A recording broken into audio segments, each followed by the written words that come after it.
Ta-da! Let's give people some time to get back in because they didn't have a chance to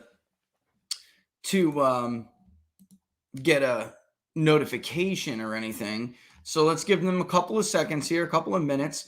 There was something I was talking about with Charlie Kirk that I think we need to start talking about at the very least, because if we're just being objective, then I think it does matter. There are now some people, some big names. Charlie Kirk's one of them. Steve Bannon's another one that has been calling for what is essentially an end to the Republican primary. Okay, and while I'm doing my thing here, I'm going to talk to you about this.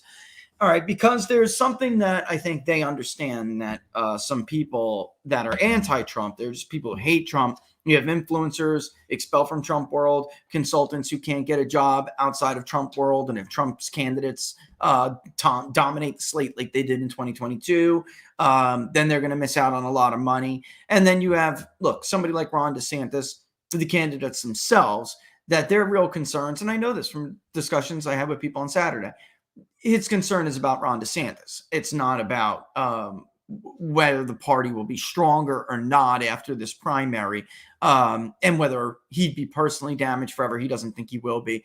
But his concern isn't really about, the best thing to win the election, right? Like, what's the best possible way to win the election?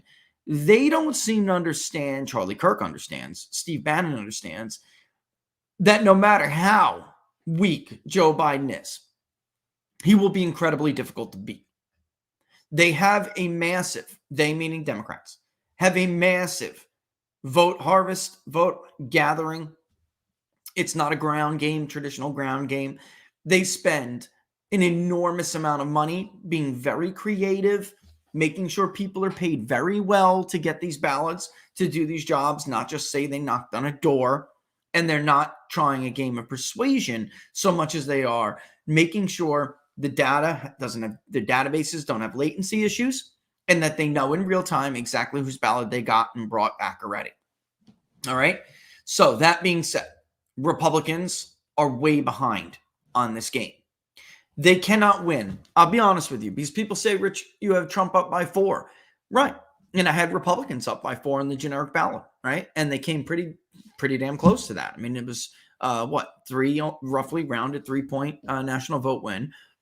Yet they still lost in areas where they needed to win because Democrats harvested and did what they needed to do exactly where they needed to do it. All right.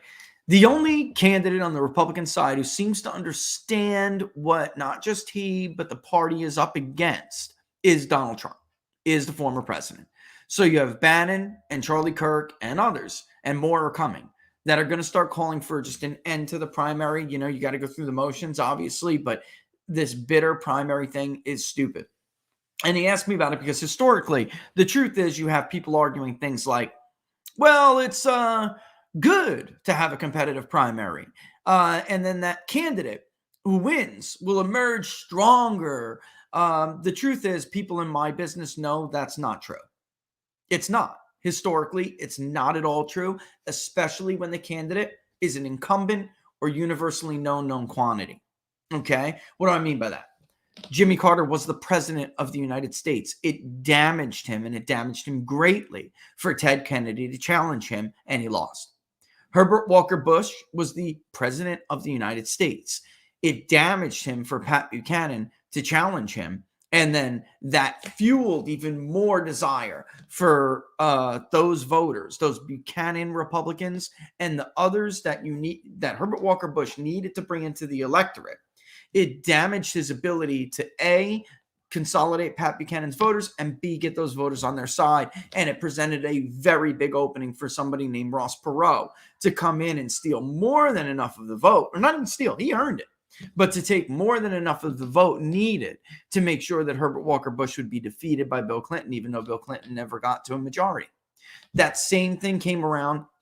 That dynamic damaged Republicans for so long that Bob Dole lost to Bill Clinton, even though Bill Clinton, as an incumbent, still could not get 50% of the vote. Bob Dole should have won that election, but he didn't, because the rift created by the challenge to the incumbent was so big. And that was the incumbent's fault, admittedly, but it was so big that it hurt them. Trump doesn't have a rift that big. Trump's problem is a tiny class of donors, ruling class, the party themselves. You just saw on the Morning Consult yesterday. Trump's favorability is a net positive record high among Republican voters today, including when he was president. And look at how well he did in the primary when he was president. Yeah, there weren't big names challenging him. All that could happen here. Let me just say this first, is that there is not enough time after the presidential primary gets sewn up, even if it gets sewn up by South Carolina or Florida, folks.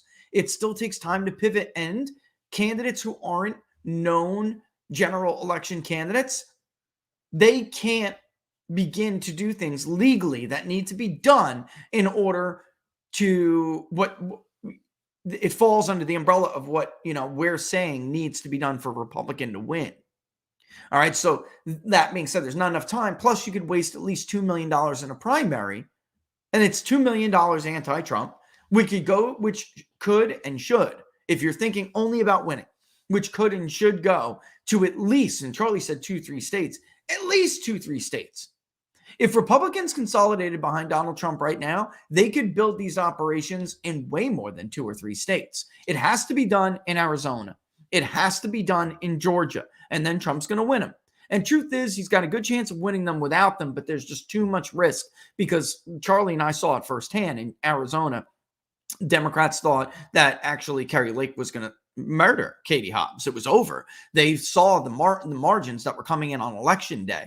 The call went out on election day, and they flew in 800 ballot harvesters to go around at the last minute, cure and gather new ballots. They do, contrary to what Garrett Archer will tell you. He's full of crap.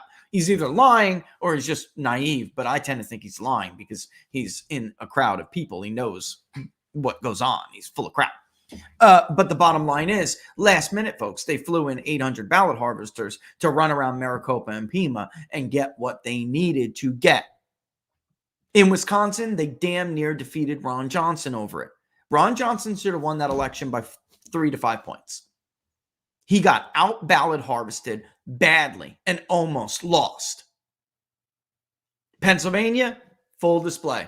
Although Doug Mastriano obviously did not raise money, did not put up a good enough fight, but they still did what they had to do. Why? Because it was a Senate race, and Fetterman was going to lose. In 2 weeks before the election, they gave up trying to win the election as an election of persuasion, and they brought in the ballot harvesters.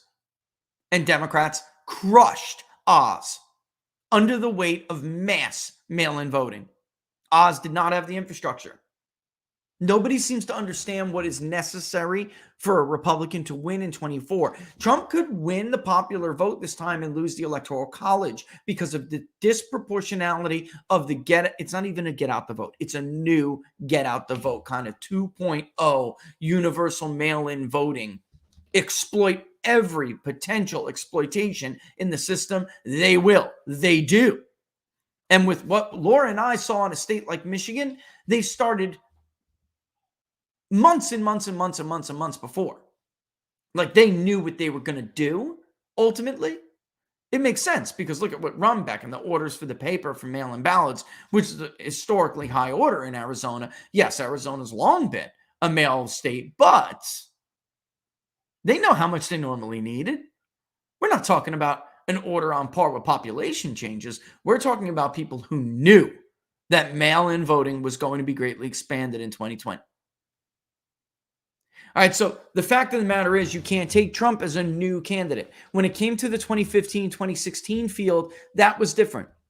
There was no candidate with universal name ID, and in the end of the day, Republicans were able to consolidate their vote. They were, but that's because of how much they hated Hillary Clinton, and there was still a chunk of Never Trump who was trying to sabotage Trump's campaign. You can't do that this time. Hillary Clinton was damaged as a known candidate with universal name recognition. She was damaged badly by Bernie Sanders running and giving her a fight for that nomination. What happened? So much bad blood that 12 to 16, even 18 in one state, % of Bernie's own voters voted for Donald J. Trump. It cost her Michigan. It cost her Wisconsin. Cost her Pennsylvania. She got crushed and embarrassed in Ohio, crushed and embarrassed in Iowa. Part of it even, I don't think it cost her Florida, but it cost her votes. So that is what you're really looking at, because I'm hearing all of these arguments from, obviously, it's mostly DeSantis influencers, but there's others out there. The truth is, it's not true. And everybody in my business knows it's not true. Trump is more of a known quantity. He's a former president. He's more in, when people like me go back and analyze this stuff, he is really more in the incumbent category, as was Hillary Rodham Clinton. She was not in 08 when she ran against Barack Obama. She was a former first lady and a senator from New York who everyone knew kind of wanted to be president, but she hadn't built up her own real ID yet. She was still just a woman who stood by Bill Clinton so she could run for president. That's who Hillary Clinton was. Come 2016, she was her own. She came into her own. All right, so the task that is ahead of Republicans is huge. Fetterman is an imbecile who doesn't know where he is at any given time of the day. Joe Biden thought that he was running for the Senate in South Carolina. It doesn't matter. They're going to get the vote out. And I just spoke to a friend who I really respect a lot over the weekend. He thinks he's not supporting Trump publicly, hasn't been, but also has not supported any other candidate. He thinks, but maybe if we go with DeSantis, they're going to be easier on us. There's not going to be this vehement anti-Trump vote. You're out of your mind. You're out of your mind. It's not going to happen. Tudor Dixon is as soft around the edges as you can get, as far as a polished, very beautiful woman, not a nutcase, not crass, not brash. She got creamed. Did they go easy on Tudor Dixon? No, they didn't. They went hardcore. They defended their incumbent, and they buried her under the weight of mass mail-in voting. Adam Laxalt, as I was just talking about with Charlie Kirk, should be senator right now. We did go over the polling. He had weaknesses, by the way, that Trump and even Lombardo didn't have. Lombardo and Trump did better in Washoe County. Laxalt was down in Washoe County. He wound up tying it up almost, but he still lost it. He needed to win it. The consultant class made a fortune on Adam Laxalt. The very people that are surrounding Ron DeSantis right now, they did good. Adam Laxalt's not a U.S. senator, but they got rich off it.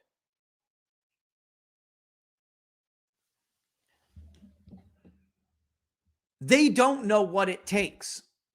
They pretend they do because so many of them, their clients are like California Republicans and incumbents that have no chance to lose. We all know the firm I'm talking about. They pretend. We ballot harvested. Look, we know what we're doing. We're the ones who know what we're doing. We did it in California. And look, you won in California because only white people voted and turnout was 50.8%. When non-white voters come out in a majority Hispanic district, your guys are going to lose.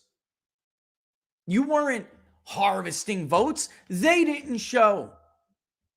They put the money in other places where they felt they needed them. They paid walkers $40 an hour in Georgia to walk for Warnock and bring in ballots.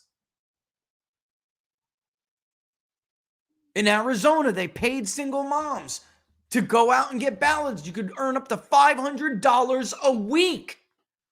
Come the general, there are going to be Republican donors who don't find that sexy. It doesn't get them access, and they're not going to want to put money into it. They're not going to do what is necessary because they had just wasted at least $200 million trying to beat Donald Trump, and all they did was succeed at wounding him. That's all they did. Instead of doing everything they could to help in the suburbs. You want to help in the suburbs? Great. Help. Get the people that you want to run against Donald Trump to go advocate for him if you think that's going to help. Get them, even better yet, to help raise money so that you could build a vote operation in Gwinnett, in DeKalb. So you can build a vote operation in their backyard, in Maricopa, which is absolutely going to be necessary. In Brown, where Green Bay is, in Wisconsin. Get them to go do that. But they'll be butthurt, and they'll be $200 million less rich, and they're not going to want to do it. You understand what I'm telling you? And then they're going to get creamed. And you need both of those people. You need the harvesting operation, and you need Trump's vote. You cannot win without that vote, that Trump or bust vote. It'll look like 2022.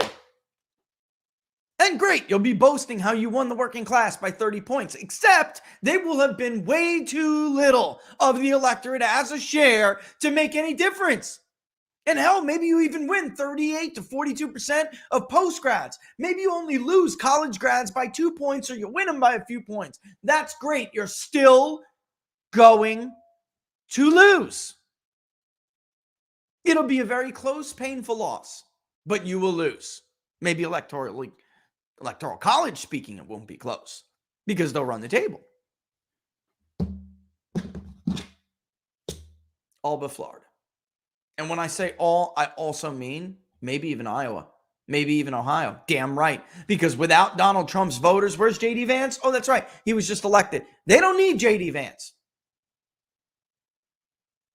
If he was on the ticket, it would help Republicans in Ohio, but he's not. Sherrod Brown will be, though. He helped Democrats last time. Iowa? Fight over ethanol subsidies more. Go ahead. Do me a favor. Talk about how moderate you are on abortion. Oppose ethanol subsidies. And see how well you do without Trump's vote. This is stupid.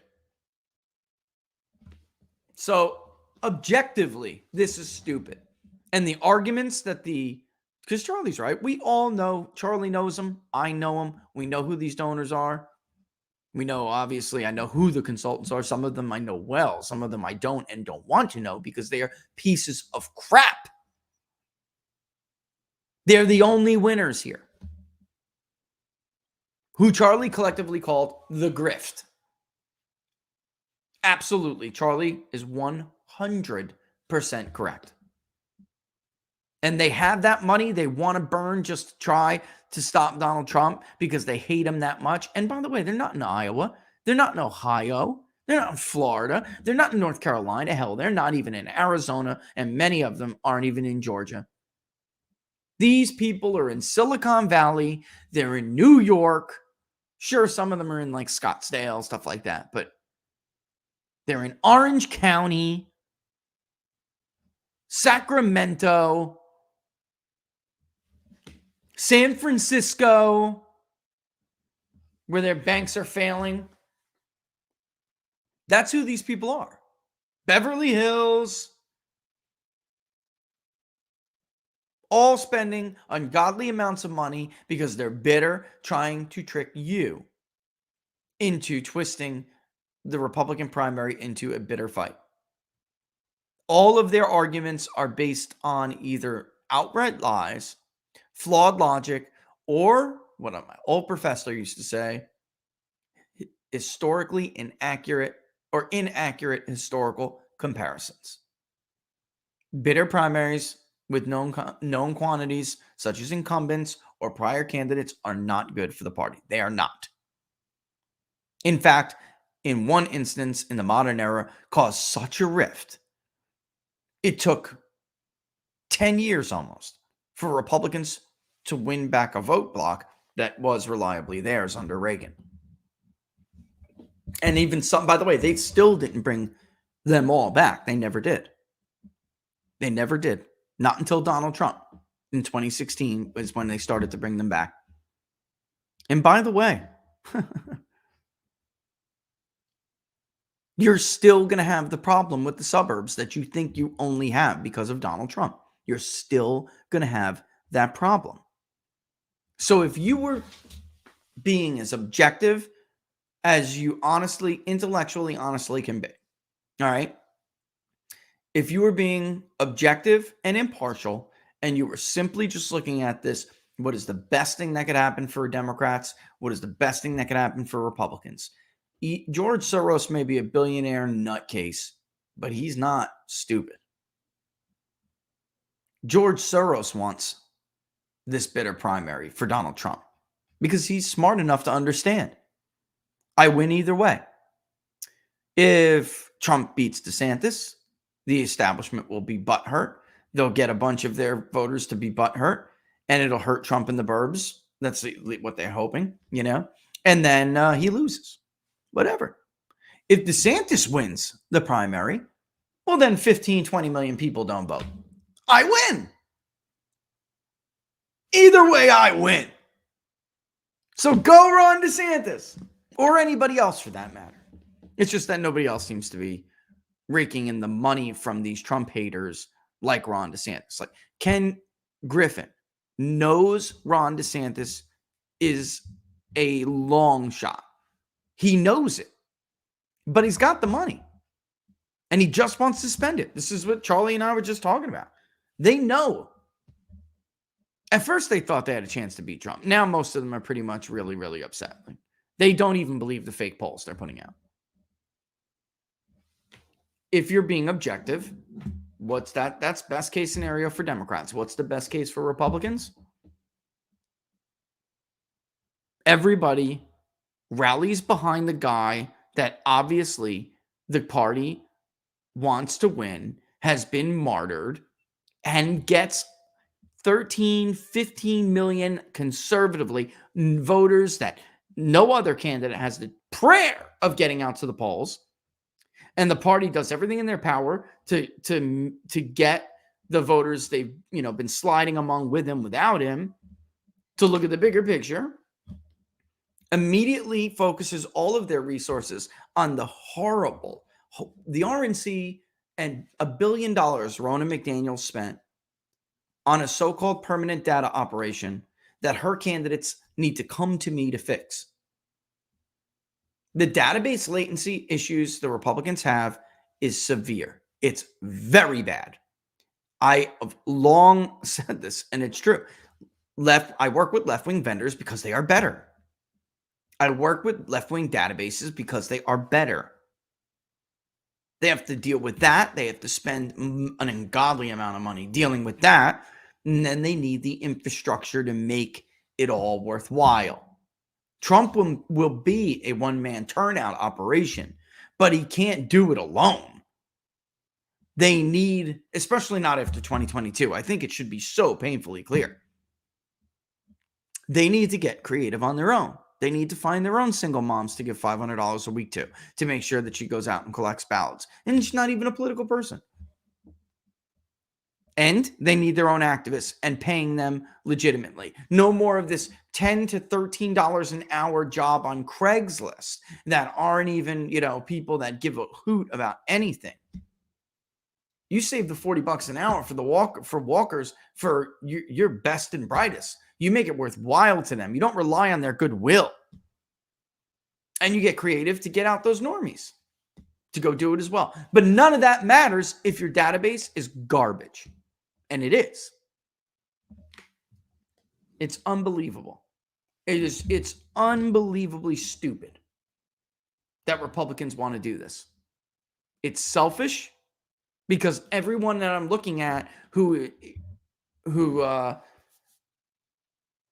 advocates for this, I don't know one that hasn't had a personal fight with Donald Trump, a beef with Donald Trump, or doesn't like some of they folks, again, it's all about their pocket. It's either personal or their pocket. And it's not that these people are hurting. It's just that they're greedy and they want more. They want it all, actually. They want it all.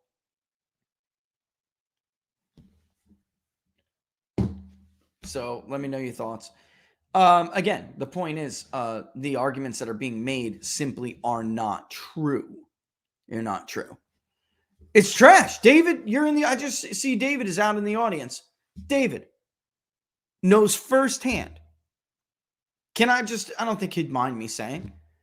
He knows firsthand what I'm talking about. The GOP data is crap. By the time he realized it was crap, there were already missed opportunities. And he had to come to me to fix it. It's garbage. David, is the left's data not better? I mean, look, if you're making arguments that Kevin Faulconer would have won the recall, then I can't help you. You know, I can't. I absolutely just can't help him. It's unbelievable, you know. So there it is. It's reality. It's not Javier. It's not killing the buzz. You're not going to sail to victory in 2024. It's a monumental task to beat an incumbent, period. To beat an incumbent who has a nationwide vote harvest operation, which he himself knew was coming. That's why he said, and he accidentally said fraud. Do you remember that clip? He knew what he had. And Barack Obama's he's had this vision, and people around Obama, they've had this vision for years. Years. Biden is going to get 90 million or more votes, Russ. Yes. I'm telling you right now, you look at certainty to vote with Democrats, it's already extremely high. Plus, they have this operation. You need a guy who can get 100 million votes.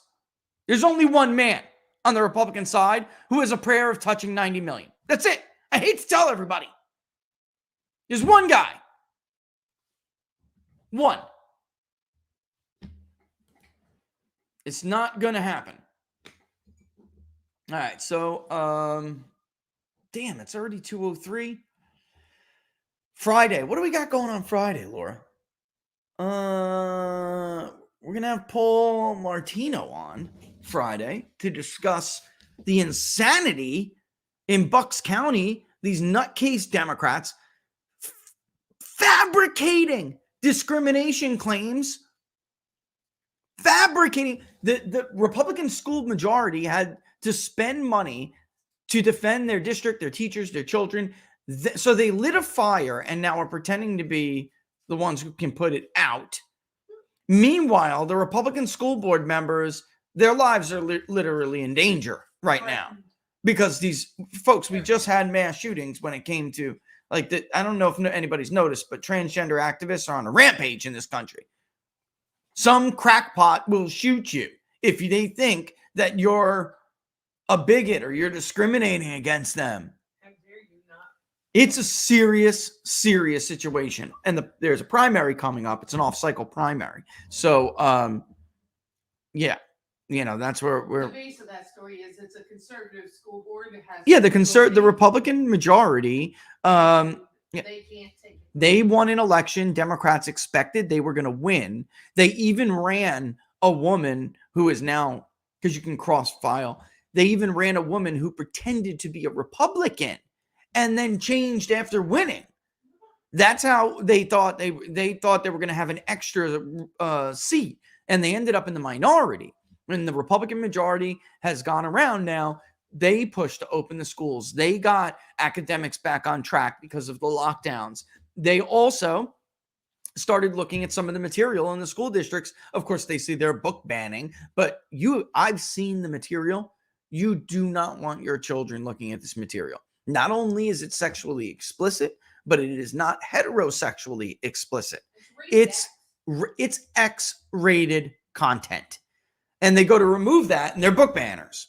So none of this was working. So they fabricated this story. It's a detailed story. The report under oath, one of the teachers who's central to it, basically they colluded with the ACLU. They conspired with the ACLU to get an investigation into the school board for LGBTQ discrimination using allegations that they knew were false. Under oath, their witnesses collapsed. It's tragic, but yet they're still running on it. The report's out and they're still running on it. While they have been shown, I honestly don't know why. I think they need to call Robert Barnes, because Robert will hand out the notices. You will immediately cease from defaming and libeling my clients like this, slandering and libeling my clients. Or you have 24 hours or we're suing you. He could break a big chunk out of the ACLU's pocketbook because it's proven it's absolutely false. They know it's false, but they didn't expect the school board to fight back like this. They didn't expect the report to be so damning. So they really are just now attacking the people who did the investigation. I mean, folks, it's sick. All the meanwhile, these school board members are in danger. One kid already got hurt by a psycho activist. It's nuts. It's like as Frank said it on, quite frankly, on Tuesday night, he said it perfectly. He's like, they're taking the hate crime hoaxes and implementing them into like elections and policy and governance. Like, he's so right. It's like a hate crime hoax used as a political weapon and as a weapon in the bureaucracy. And they don't care who they get hurt. They don't care who gets hurt. I mean, I'll have to decide whether I'm going to run some of the audio of this, of these voicemails that they're getting, and every single one of them are getting them, because the language is so foul. If I can't bleep it, I can't run it. You know, yeah. The Sue is 100% correct, and I see a lot of you guys are also talking about it. I ran the clip on Wednesday. If you didn't see it, let me play it now. This is ultimately the problem with DeSantis. Hold on. Oh, yeah. You want to hear more about that story? We'll be off the air 2:30. Go to Charlie Kirk and check it out. And he's going to have basically a spokesperson for the school board on for the Republican majority. He'll lay it out a lot. That's who we're going to have on Friday. We're going to have probably more time with him. We'll get into it with more detail, because I really think people need to know the depths, the depravity, the depths they'll go, how depraved. It's sick. And they don't give a damn about these kids. They don't care about these so-called LGBTQ, RSTUV kids. They don't care. They exploited their mental illnesses. They exploited their mental health. They put their mental health in jeopardy. They put the physical well-being of one of the students who did get hurt in jeopardy. They don't care. They don't care if a school board member gets gunned down today. They wouldn't give a damn. These are sick-ass people. And we need to talk about this, because, again, got to know what you're up against. Another awkward moment in Japan. I did play it on Monday, excuse me, Sue. But I'll play again right now for anybody who didn't miss it. The biggest problem DeSantis' own supporters recognize is that he's just weird. He's weird. And when you get to Iowa and New Hampshire, hundreds of millions of dollars, like RFK Jr. told Breitbart, doesn't always work. He's weird. It may play better in South Carolina, where you can just carpet bomb, but that's why Republicans, the rhinos in the Republican Party, have been devising a plan to change the schedule like Democrats. They also want, Ken Cuccinelli wants superdelegates for Republicans. Marinate on that for a minute. Why? Because he knows this is just not going to play with actual voters. You have to shake their hand. This weirdness really, really shown here. And it's also a clip where he's dishonest, because everybody knows he's the presidential candidate. But here's the weirdness we've been talking about. Governor, polls show you falling behind Trump. Any thoughts on that? Guys, did not I'm not a candidate, so we'll see if and when that changes.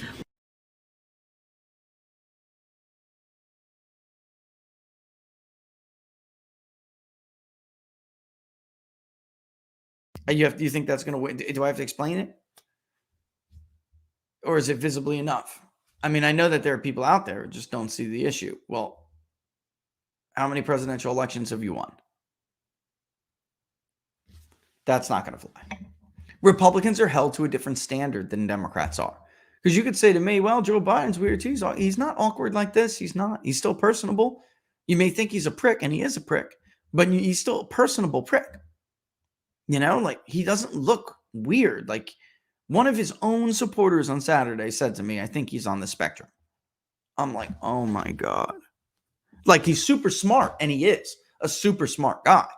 But when your own supporter is admitting that he thinks you're on the spectrum, that's how weird you are in personal settings. Folks, this isn't the 1800s anymore. Hell, it's not even the first half of the 20th century anymore. I don't actually like it because I think a lot of good men and probably women, have been passed over for personality. I personally don't like it. If we didn't, if we picked presidents the way we did today, we would never have gotten Grover Cleveland. We never would have. He was a great president. Calvin Coolidge, no way. No way. And ultimately, by the way, Dewey, it cost him the presidency. He was very similar to this. Not even as bad, in my opinion. And Truman just out-average manned him. That's despite the polls, by the way. Dewey wins. Chicago Star-Tribune. He outpersoned him. Truman looked like he was, he cared about the working class, even though he was always like tailored. He was kind of short and had those dorky glasses. He looked like a guy who was raised working with his hands. Nixon, weird on stage with Kennedy, lost 60. It wasn't until, Nixon got a little bit more comfortable with his own skin, even though Kennedy stole the election from Nixon. He did. I mean, everybody knows that. This is stop. But it was close, really, really close. And it shouldn't have been close at all. Nixon was a former vice president, a super popular president. Kennedy looked better in that debate. Nixon looked awkward. Hurt him. This is how it is in these days. I don't like it, but it's how it is. And by the way, Nixon gets a bad historical rap with Watergate. Outside of that, he was a very accomplished president. Very accomplished. You'd think the left would love Nixon.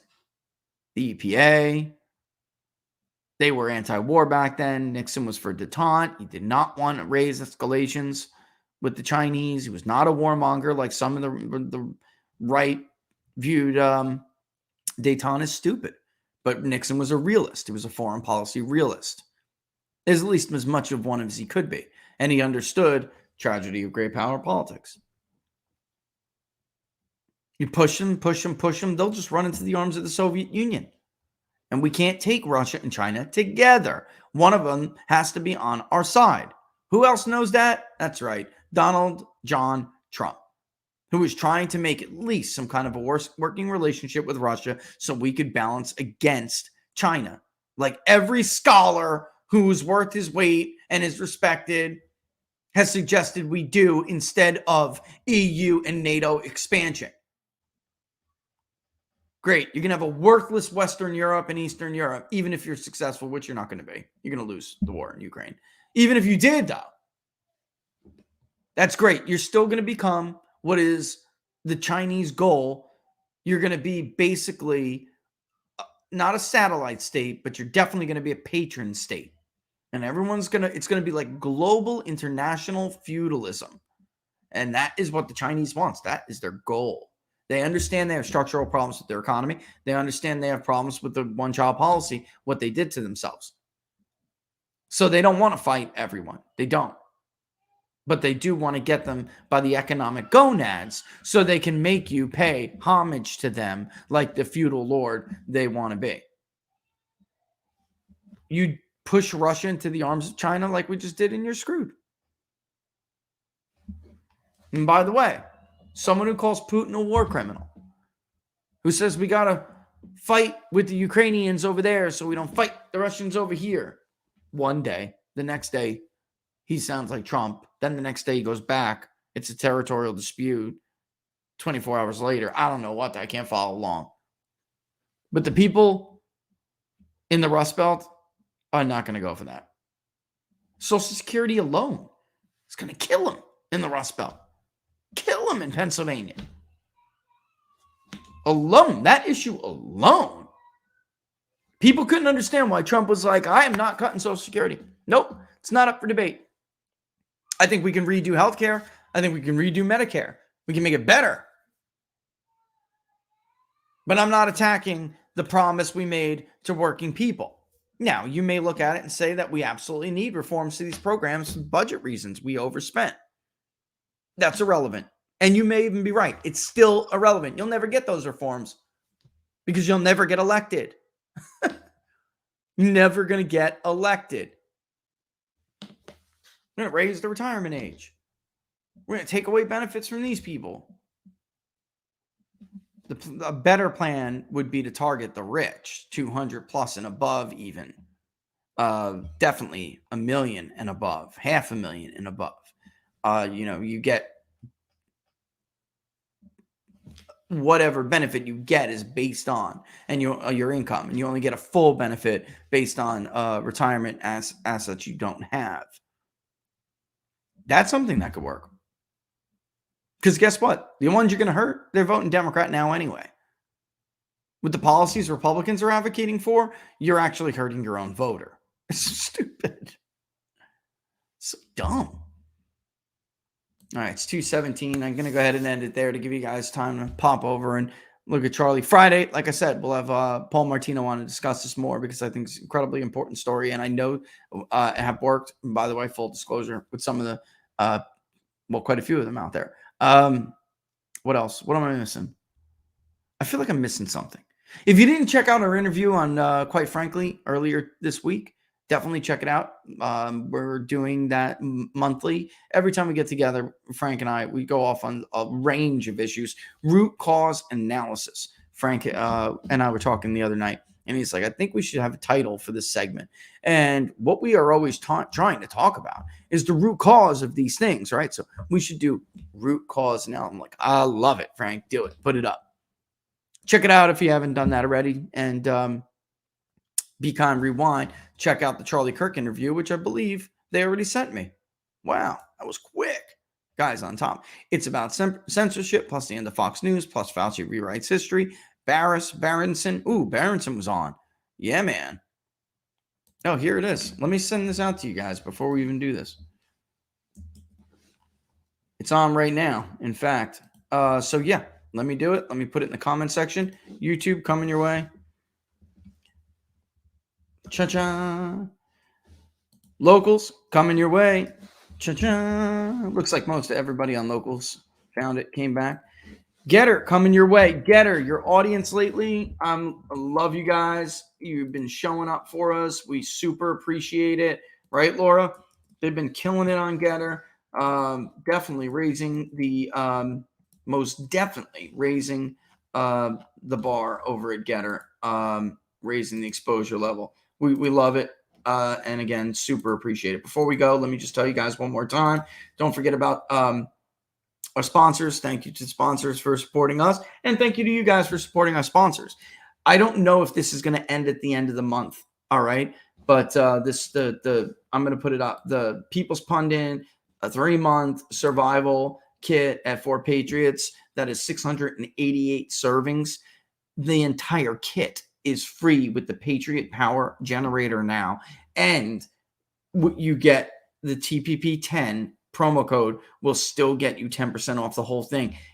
It's an enormous savings. I don't know when it's going to end, but definitely go and check it out. It may be over at the end of the month. It says 3 days right there. That's the end of the month. So this offer does end at the end of the month. So strongly consider that. And also our friends at Jam and Beam. Thanks for the video. All right. Patriots, both and both and all. Patriot-owned company right here, tell you, but also just incredibly talented, great guys. And they're used to giving this deal. I'll get with them and I'll see if it's going to end this month as well. But promo code TPP40 at checkout, TPP40, which will give you 40% off the initial subscription. They got the 4-month supply one. They got the maple syrup now.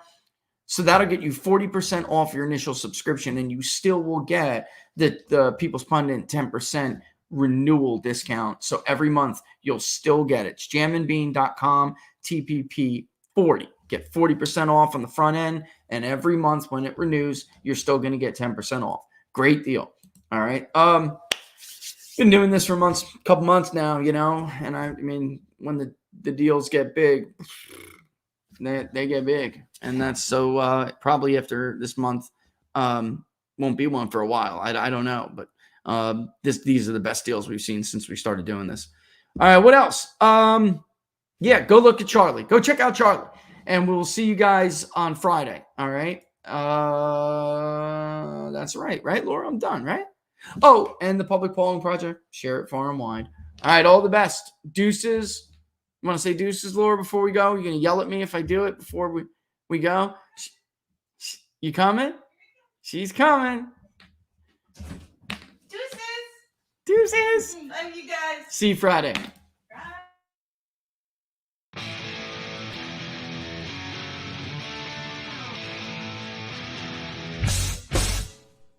How much you wanna bet that I can get you back inside your head before the summer ends and spread a little love. Just for a little fun, I'll make you come back to me before the rise of every sun. Baby, it's meant to be, I know you got a man, but he don't understand. You're gonna be a heartbreaker. You're such a love taker. So just suck me in and you can toss me like a cigarette. 'Cause I just wanna be a bad habit, yeah.